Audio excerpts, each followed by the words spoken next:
13절부터 나오는 이 이야기는 베드로의 신앙 고백이라고도 하고 혹은 첫 번째 순환예고라는 명칭도 붙어 있고요. 또 더 크게는 마태복음만 놓고 봤을 때 세 번째 단락이 시작하는 대목이다, 그렇게 설명하시는 분도 있습니다. 21절에 가서 보면 이때로부터 라는 말이 나오는데, 마태복음 4장 17절에 예수님의 공생애가 시작할 때 이때로부터 라고 하는 단어가 한번 나옵니다. 그리고 여기서 한번 또 나옵니다. 그래서 마태복음을 전체로 세 개 단락으로 나눌 때 베드로의 신앙 고백 이후에 예수님이 구체적으로 순환 예고와 십자가의 길을 걸어가신다, 그렇게 단락 구분을 짓는 사람도 있습니다.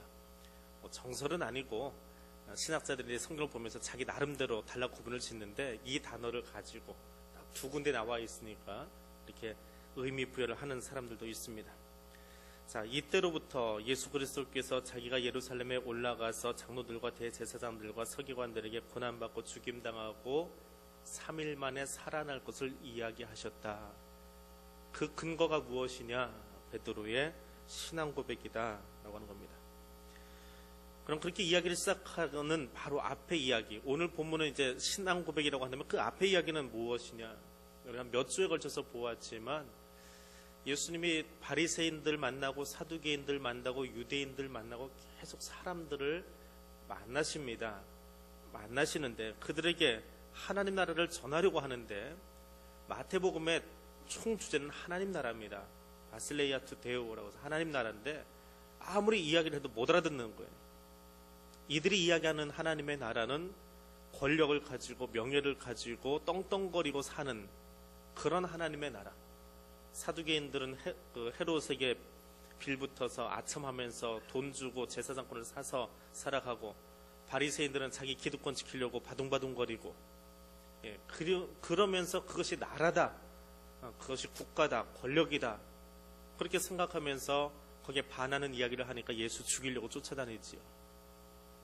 그렇게 이야기도 못 알아듣습니다. 못 알아들으니까 예수님이 안 되겠다, 저 무리들에게 이야기하는 것이 아니라 소수의 사람들, 소수의 제자들을 통해서 준비하고 그들에게 내가 누군지 가르쳐주고 십자가의 길을 걸어가야 되겠다, 그 이야기로 넘어가는 대목입니다.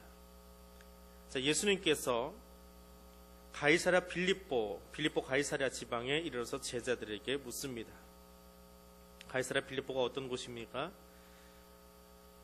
아기 예수를 죽이려고 했던 헤롯 대왕의 아들들 가운데에 헤롯 빌립이라고 있습니다. 제일 유순한 사람입니다. 네 아들 중에 가장 유순한 사람인데, 이 헤롯 빌립이 유순하다 보니까 살아남는 방법이 하나 있는데 부들부들하게 아첨하는 거예요.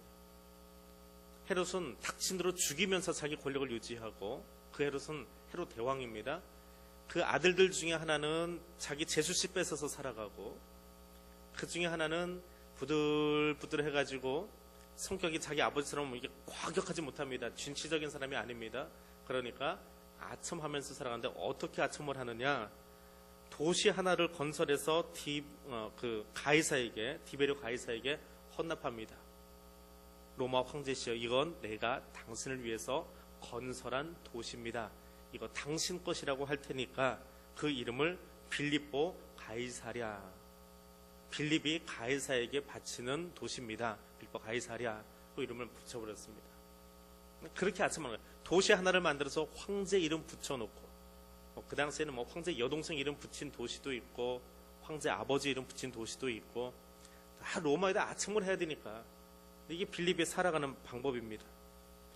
자, 그럼 왜 예수님이 이 도시에 갔느냐? 이 빌립보 가이사랴 지방은 거기 사는 원주민들은, 빌립보 가이사랴에 살고 있던 원주민들은 바알을 숭배합니다. 근데 로마에서 순적 여기까지 기어온, 쫓겨나서 이 빌립보 가이사랴까지 온 헬라계 사람들은 판신을 섬깁니다. 판이라고 하는 신을 섬기는데, 이것은 살림과 야수들을 지배하는 신입니다. 그 신을 숭배합니다. 대부분의 이방인들이 모여 있어서 이방 도시다. 예루살렘, 그러니까 그 팔레스타인 안에 있으면서도 이방의 도시다라고 일컫는 도시인데 바알 신이든지 판 신이든지 섬깁니다. 거기다가 헤롯 빌립이 나서서 만들어 놓은 게 뭐예요? 황제의 도시를 만듭니다. 황제의 도시로 헌납했다라고 하는 것은 도시 곳곳에 황제를 상징하는 그 마크들, 동상들, 그런 것들을 건축해 놓은 거예요. 황제가 지배하는 도시다라고 하는 겁니다. 그러면 그 동상 앞에 가서는 사람들이 다 꾸벅꾸벅 고개 숙여야 돼요. 신사참배하는 것처럼 로마 황제의 동상에 인사를 해야 됩니다. 절해야 됩니다. 자, 그러니까 가이사랴 필리포에는 섬겨야 될 사람이 얼마나 많아요?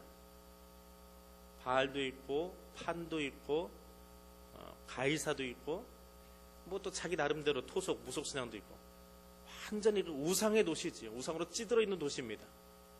그 도시에 가셔서 예수님이 제자들에게 묻는 하고 많은 도시 중에 가장 우상이 득실득실하는, 그것도 가장 그 우상들 중에서도 이방신 중에서도 제일 힘이 센 것들, 황제와 바알과 판신, 그것들이 중심을 잡고 있는 그 도시에 가셔서 예수님이 물어봅니다.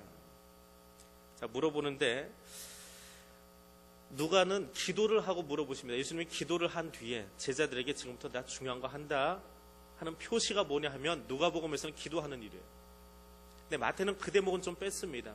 기도하는 대목은 빼버리고 그냥 직설적으로 들어갑니다.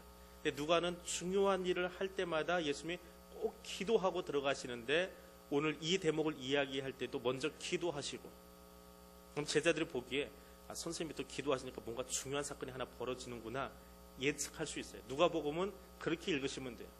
똑같은 복음서인데 약간씩 관점이 다르지요. 자, 예수님이 물어봅니다. 사람들이 나를 누구라고 하느냐? 사람들이 나를 누구라고 하느냐? 그런데 여기 질문이 어떻게 되어요? 사람들이 인자를 누구라 하느냐? 사람들이 나를 무엇이라고 표현하느냐? 라고 나옵니다. 이 인자라고 하는 이 단어는 복음서에만 81번 나옵니다. 공관복음서에 한 69번 정도 나오는데 그 중에 딱 2번, 누가복음에 1번, 요한복음에 1번, 2번만 다른 사람이 그 호칭을 썼고요. 나머지는 다 예수님이 스스로를 이야기합니다. 왜 이 이야기를 하느냐 하면 신학자들 중에 삐딱한 신학자들도 있어요. 좀 자유주의적인 색채를 가진 신학자들이 이 대목을 보면서 사람들이 인자를 누구라고 하느냐, 자기가 자기를 지칭하는 거예요. 제자들에게 물어보면서 사람들이 인자, 나를 누구라고 하느냐, 근데 자기가 자기를 인자라고 부르고 있는 것이 말이 되냐라고 하는 거예요. 그런데 복음서를 보니까 그 80여 회 나온 것 중에 딱 2번만 누가하고 요한복음에서만 다른 사람이 이야기했지, 예수님은 수시로 자기를 나타내기를 인자다, 사람의 아들이다, 인카네이션해서 이 땅에 온 하나님의 아들이다, 스스로를 그렇게 늘 지칭하고 계셨다는 거예요. 이상한 게 아닌데 이 대목에서만 꼬투리를 잡고 있는 사람들이 있어요. 하여튼 꼬투리 잡는 사람들은 어디서나 그 쓸데없는 짓을 한 번씩 합니다. 다른 성경에서도 다 나오는 대목인데 여기서만 왜 신앙 고백을 받으면서 굳이 자기를 높여서 인자가 누구라고 하니 하고 물어보는 게 말이 되냐? 아예 자기 스스로 높여놓고 사람들이 강요하는 거 아니냐? 이건 잘못된 거다. 그런 식으로 꼬투리 잡고 있는 거예요. 예나 지금이나 성경에 꼬투리 잡고 교회 꼬투리 잡고 사람 살아가는 일에 꼬투리 잡는 사람들은 별 볼 일 없는 거 가지고 꼬투리 잡습니다. 중요한 것 아닌데 꼬투리 잡고 살아가요. 신학자들도 그런 부류들이 좀 있습니다. 그래서 나온 통계예요. 80여 회 중에 예수님 스스로가 자기를 인자로 표현하면서 이야기합니다. 그런데 다른 복음서에는 사람들이 나를 누구라고 하느냐라고 하면서 인자라는 말을 쓰지 않습니다. 그것도 이제 이 꼬투리 잡는 이유 중에 하나기는 해요. 왜 마태만 썼을까? 왜 마태만? 이방인들에게 있어서는 인자라는 말을 쓴다는 것이 조금 오해를 살 수 있는 여지가 있다. 그래서 마가나 누가나 이방인 선교를 하기 때문에 이 대목은 뺐을 것이다. 그렇게 일반적으로 이해를 합니다. 자, 그렇게 질문하고 나서 두 번째 다시 질문하지요. 제자들의 답은 넘어갑니다. 15절에 가서 이르시되 너희는 나를 누구라고 하느냐. 헬라어 원어에는 어떻게 되어 있냐면 그러나 너희는 나를 누구라 말하느냐 하는 그러나라는 말이 있습니다. 사람들이 인자를 누구라고 하니 제자들이 사람들이 하던 이야기를 가져옵니다. 뭐 더러는 누구라고 하고 더러는 누구라고 더러는 누구라고 하고 그러는데요. 했더니 예수님이 뭐라고 하시는 거예요? 그러나 너희는 뭐라고 하니? 그 말은 뭐예요? 니들이 옮겨온 그 대답 별로 마음에 안 든다. 사람들이 하는 그 이야기, 나에 대해서 하는 이야기, 내가 누군지 이해한답시고 하는 그 이야기 나 참 마음에 안 든다. 덮어버리자.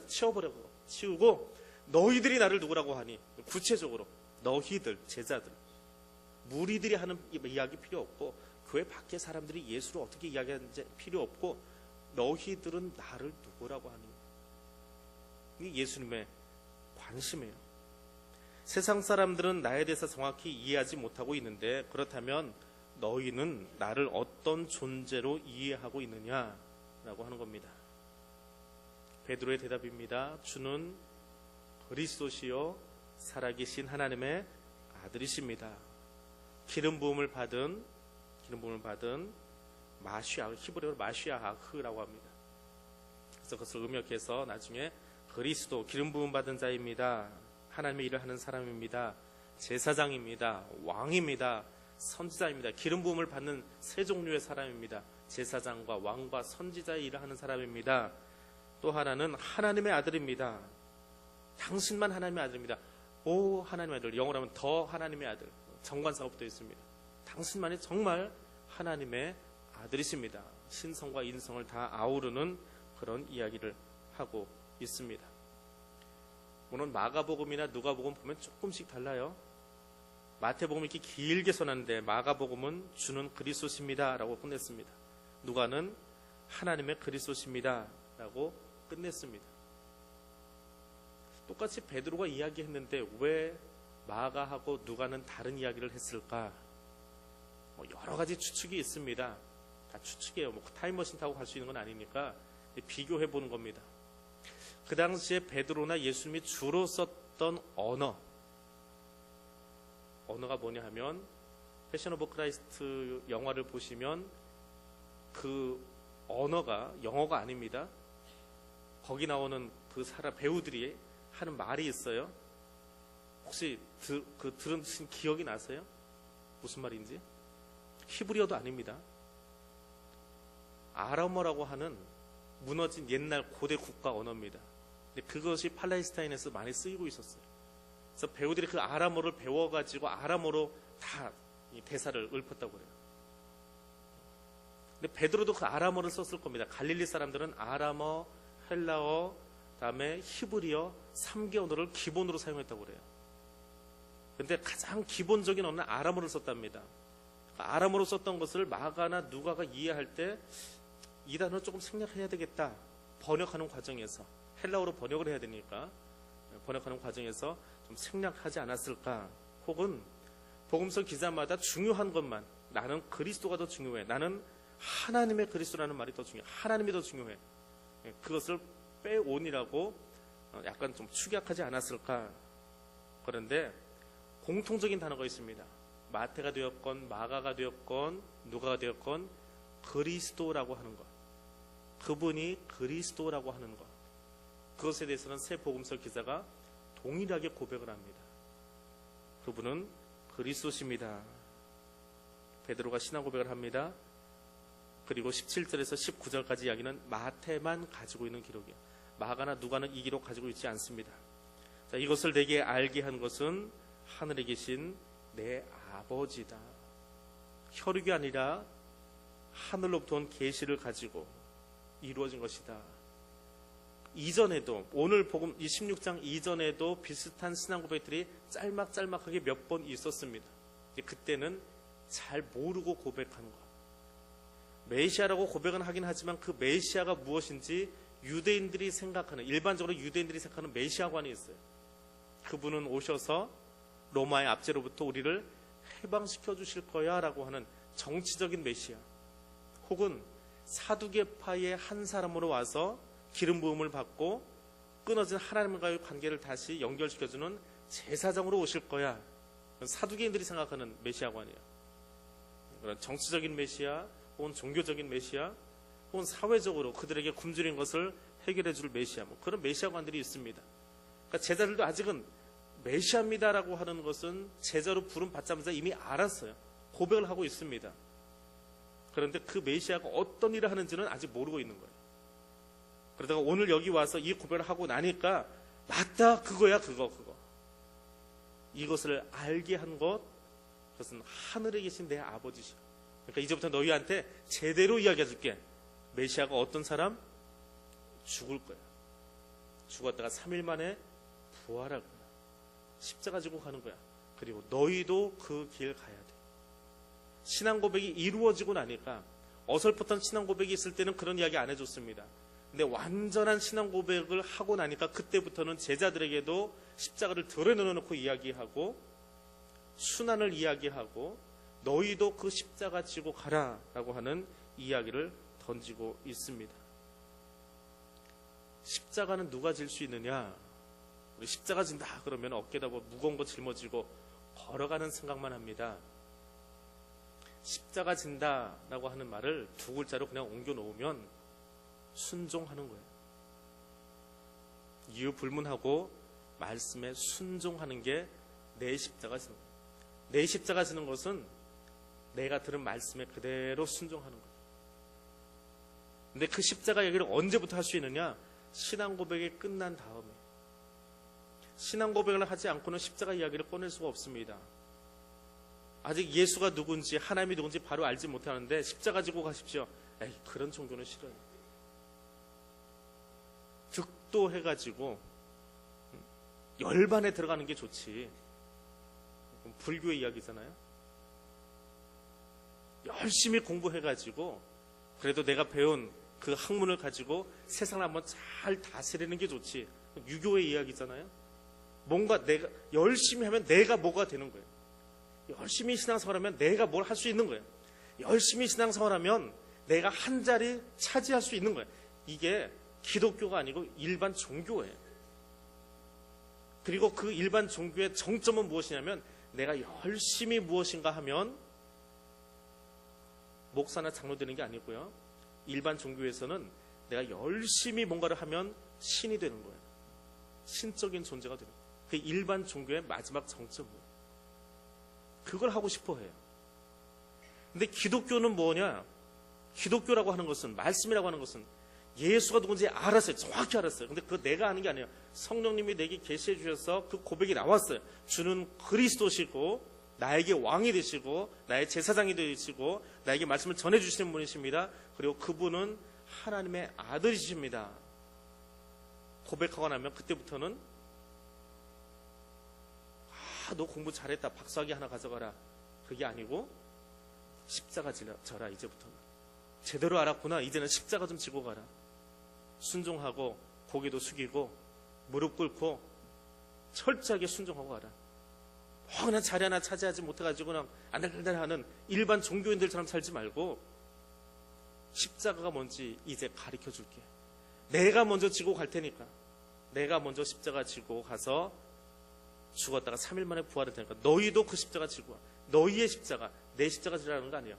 예수의 십자가는 못 집니다. 예수의 십자가를 우리가 어떻게 집니까? 인류의 죄를 사하기 위한 십자가인데, 내 몫의 십자가 그거 지고 와. 순종하고. 순종하는 게 쉽습니까? 내 의지 다 꺾어야 되고, 내 고집 다 꺾어야 되고, 내 자존심 다 꺾어 내려가는 것이 십자가 지는 거예요. 그럼 누가 져요? 신앙 고백 다 한 사람이 지는 거예요. 거꾸로 생각하면 신앙생활을 한답시고 하는데, 신앙생활 한다고 하는데 아직도 내 고집 세우고, 아직도 내 명예 차지하려고 하고, 아직도 내 자리 차지하려고 하고, 아직도 내 이름 안 나오면 그것이 서운하고, 뭐예요? 아직 신앙 고백 못 하신 거예요. 닦아놓고 이야기하면 아직 신앙 고백 못 한 거예요. 덜 떨어진 거예요. 그건. 제자들이 앞에서 신앙 고백 몇 번 했습니다.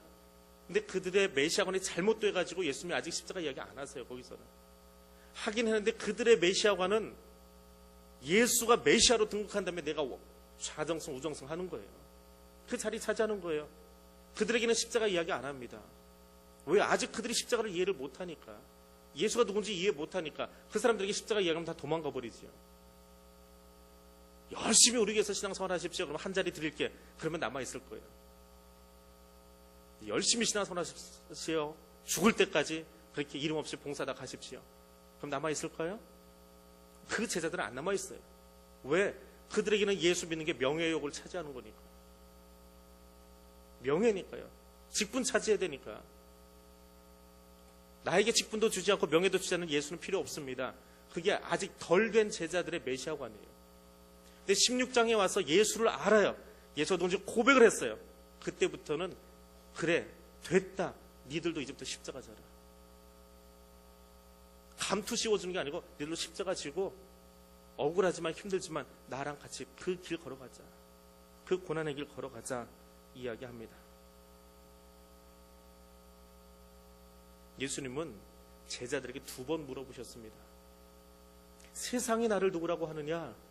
세상이 나를 누구라고 하느냐? 그들의 지식과 그들의 평가와 그들의 경험을 가지고 나를 누구라고 하느냐? 아이, 그거 다 필요 없다. 지식으로 나를 아는 거 필요 없어. 나를 알려면 어떻게 알아야 돼요?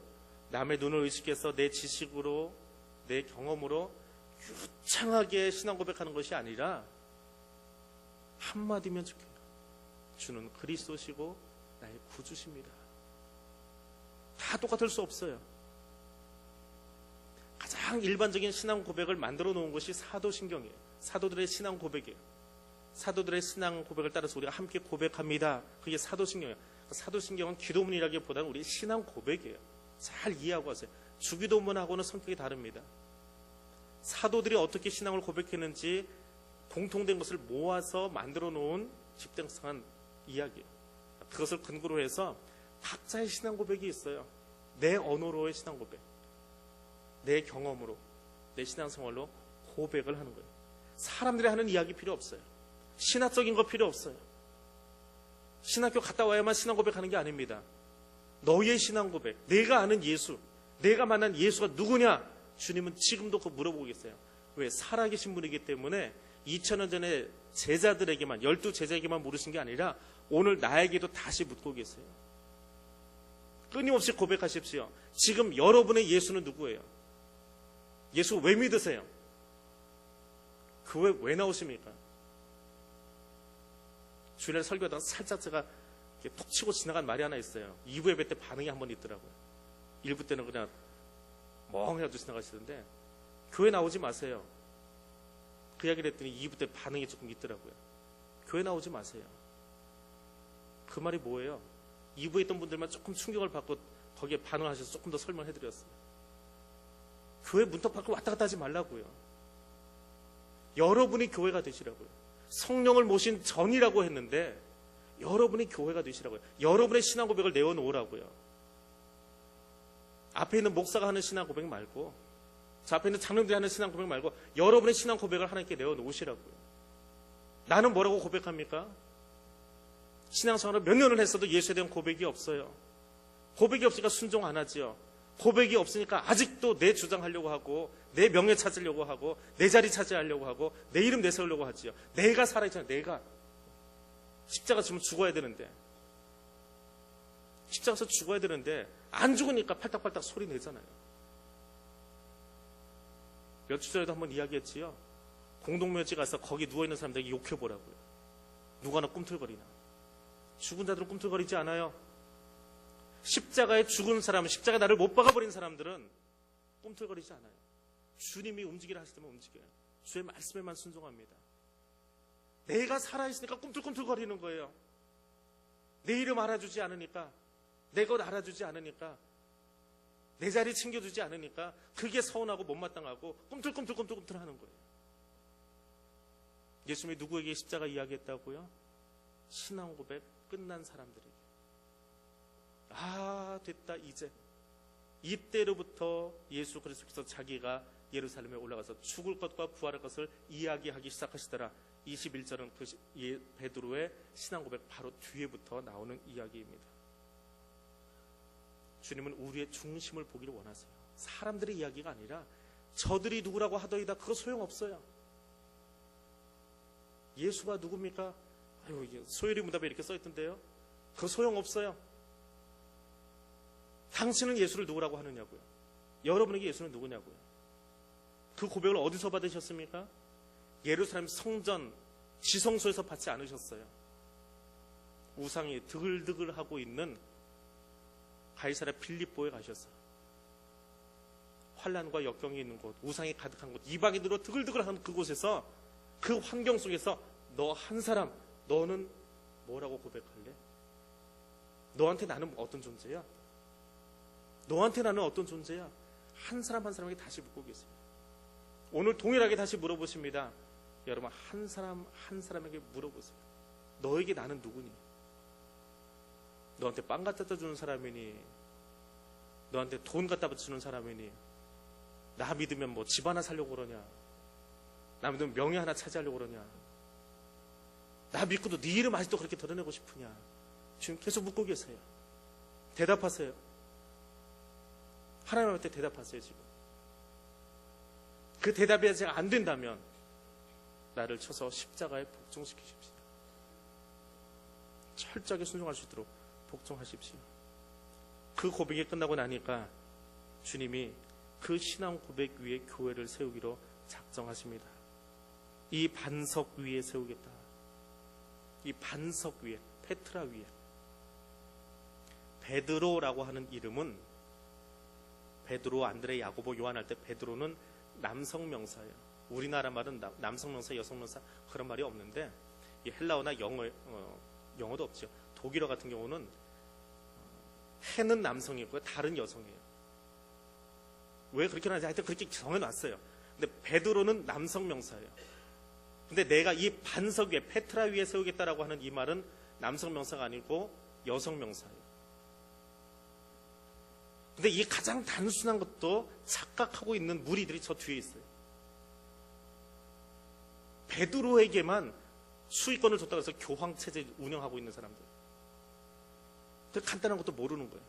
베드로는 남성 명사인데 예수님이 그 베드로 위에다 교회 세우지 않았어요. 어디다가? 여성 명사인 반석, 페트라 위에다가 세우셨어요.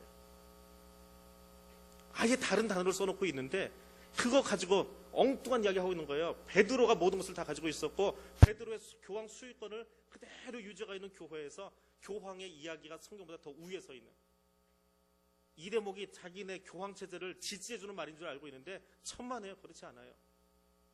아주 단순하게 써놨는데도 불구하고 그거 이해 못하고 엉뚱한 이야기하면서 교황을 신처럼 떠받드는 잘못된 행태를 운영하고 있습니다. 하나님은 인간 위에 교회를 세우지 않으세요. 열심히 봉사하는 장로 위에다 교회 세우는 게 아니에요. 특별한 달란트를 가진 목사 위에다 교회 세우지 않아요. 왜요? 아무리 특별하고 아무리 돈이 많고 아무리 재능이 있어도 인간은 유한한 존재이기 때문에 인간 위에 교회 세우지 않습니다. 교회의 머리는 예수 그리스도예요. 교회의 주인은 예수 그리스도예요. 세례 문답 때마다 계속해서 물어보는 말이지만 교회의 주인은, 간혹가다 교회 나온 지 한 1년도 안 된 사람들은 어디서 요람 보고 이야기했는지, 우리 교회 누가 개척했다 그러니까 교회 주인은 그랬더니 아무개 이름 되는 사람도 있어요. 다시 가르쳐주고 시작하는데요, 교회는 절대로 개인의 것이 아니에요. 인간은 유한한 존재이기 때문에 유한한 존재 위에 교회 세워놓으면 교회는 그 사람의 생애만큼만 존재하잖아요. 교회는 그런 것이 아니에요. 재능이 특출한 목사 위에다 세워놓을 수 없어요. 그 목사도 언젠가는 죽어요. 죽게 되어 있어요. 어떻게 인간 위에도 교회를 세웁니까? 돈 위에다 어떻게 교회를 세워요? 돈이 얼마나 유능하고 힘이 있습니까? 인플레만 일어나면 그 돈도 다 휴지 조각 되는데, 교회는 예수 그리스도 위에 세워진 거예요. 예수의 십자가 고백 위에 세워진 거예요. 그거 잊어버리시면 안 돼요. 그거 잊어버리니까 내가 주인공 되려고 하는 거예요. 교회 안에서 내가 주인공 되고 싶은 그 마음이 왜 생겨요? 내가 주인의식 가지니까 그래요. 주인의식은 가져야 되는데 잘 가져야 돼요. 잘 가지셔야 돼요. 내가 머리 되려고 하지 마세요. 교회의 머리는 예수 그리스도예요. 주님의 교회에 그 반석 위에 베드로라고 하는 사람이 아니라 믿음의 고백을 한 그 바위 덩어리 위에 교회를 세우시고 교회에 권세를 주십니다. 어떤 권세요? 교리를 바르게 세우는 이단이 사이비가 하나님의 교회를 넘어뜨리지 못하도록 하는 말씀을 바르게 지키고 가르치도록 교회에 그 권한을 주셨어요. 성례를 시행하고 말씀을 바로 가르치도록 교회에 그 권한을 주셨어요. 교회는 끊임없이 배워야 돼요. 왜? 사탄이 우는 사자처럼 지금도 뛰어다니고 있기 때문에. 말씀 공부 안 하고 있으면 다른 것 가지고 치근치근하면서 교회가 싸움박살납니다. 말씀으로 나를 무장하면서 이단들, 사이비들, 사탄들 대적하고 싸워야 되는데 힘이 나만 돌잖아요. 거기하고 안 싸우니까. 그 힘 가지고 뭐 해야 돼요? 힘이 날만 돌면 어딘가 써먹어야 돼요. 어디다 써야 돼요? 뭐 하는 데 써요? 다른 사람 아프게 하는 데 써요. 내 이름 세우는 데 써요. 말씀 배우는 데 써야 되는데 세상적인 관점 가지고 교회를 운영하려고 하고 세상적인 관점 가지고 교회를 흔들려고 그래요. 힘이 남아 도니까 하나님의 선교를 위해서 쓰지 못합니다.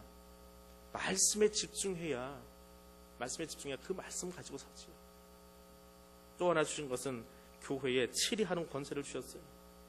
교회 질서를 바르게 유지하고 세워가도록 권징하는 권한을 주셨어요. 한국 교회가 100여 년 전에 이 땅에 들어와서 뿌리를 잘 내릴 수 있었던 것은 한국의 초대교회가요, 권징을 아주 엄격하게 실시했습니다. 굉장히 엄격했어요. 근데 지금은 권징 잘 안 합니다. 권징하니까 뭐 재판하는 거 생각하시는데요, 세상 재판하는 게 아닙니다. 교회는 교인 간의 덕을 세울 수 있도록 세워가는 것이 권징하는 거였어요. 그게 교회의 역할이고 당회의 역할이었어요. 사업하다 망했다고 성찬에 참여하지 못하게 만들고요, 부부싸움 했는데 그 소리가 밖으로 들렸대요. 지나가다 어느 집사가 들어갔어요. 아무개 집사가 교회에서 이야기했습니다. 그래가지고 그 집사 둘 불러내가지고 수찬정지 시켜버렸어요. 천주교에서 수찬정지는 출교하고 똑같은 이야기입니다. 개신교에서는 그렇게까지는 아니에요. 그냥 이번 한번 성찬식 참여하지 말고 옆에다 벌 쓰고 세워놓는 거예요. 부부싸움 한 번 했다고.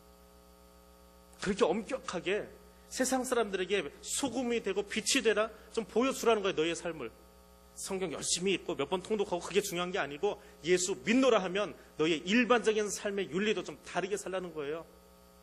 사업도 좀 열심히 해서 망하지도 말고, 부부도 좀 건강하게 살고, 자녀들을 잘 훈육하고 그렇게 살라는 거예요. 그게 한국 초대교회 정신이었어요. 지금은 어때요? 우야우야. 재판하지. 언제 재판합니까? 재산권 가지고. 아직도 큰 몇몇 교회들이 그 큰 재산권 때문에 법정에서 지금도 소송하고 있잖아요. 이 교회가 타락하는 거예요. 교회가 변질되는 겁니다. 하나님의 교회 주신 권한은 교회의 질서를 세워가는 거예요. 누가 우위에 있느냐, 누가 더 큰 권세 잡느냐, 누가 좋은 직분 잡느냐, 그게 아니에요. 하나님 말씀을 바르게 시행하고 사느냐, 너희의 삶 속에서 그 말씀대로 순종하고 사느냐, 그것을 보라는 거예요. 장로님들이 그거 보시라는 거예요. 교인들이 말씀 잘 듣고 그대로 살아가고 있는지, 듣고 나가면서 엉뚱한 소리 안 하는지 그거 잘 보고 살다가 그거 권징하고 권면하고 세우라는 거예요. 그게 교회에 주신 권한이에요. 세상 법정처럼 그런 법리 논쟁하는 게 아니고요. 그게 교회에 주신 거예요. 그리고 봉사하라는 겁니다. 내가 너희를 위해서 십자가 지고 죽는 것처럼 너희도 너희의 이웃을 위해서 희생하고 섬기라는 거예요. 그걸 주님이 베드로의 신앙 고백 뒤에 교회에 주셨어요. 신앙 고백을 한 뒤에는 십자가의 길만 있습니다.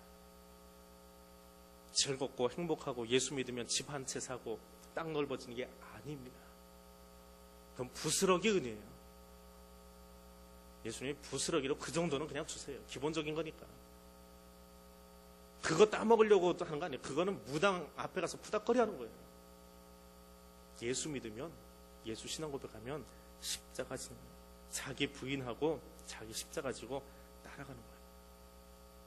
근데 사두개인도 바리새인도 그 이야기 들으니까 기분 되게 나빴어요.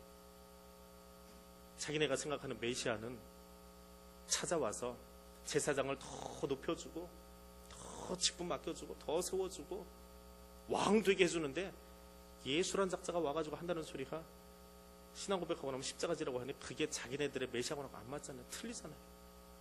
내 기득권 지키고 싶은데, 내 자리 지키고 싶은데, 내 이름 드러내고 싶은데 안 되니까 어떻게 해요? 네가 죽어라. 그래서 십자가 못 박아버린 거예요.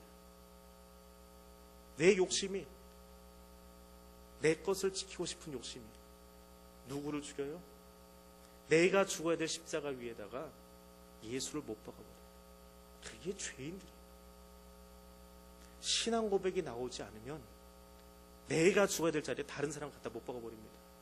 다른 사람 아프게 하고요, 다른 사람 힘들게 하고요, 교회를 힘들게 하고요, 하나님의 마음을 아프게 만들어요. 신앙 고백을 한 사람들은 자기 십자가 지고 가게 되어 있습니다. 다른 사람이 뭐라고 하든지 쳐다보지 마세요. 무리들이 엘리야라고 하든지 예레미야라고 하든지 그거 쳐다보지 마세요. 필요 없어요. 너는 나를 누구라고 하느냐? 주님 물어보셨던 그 질문 지금도 유효합니다.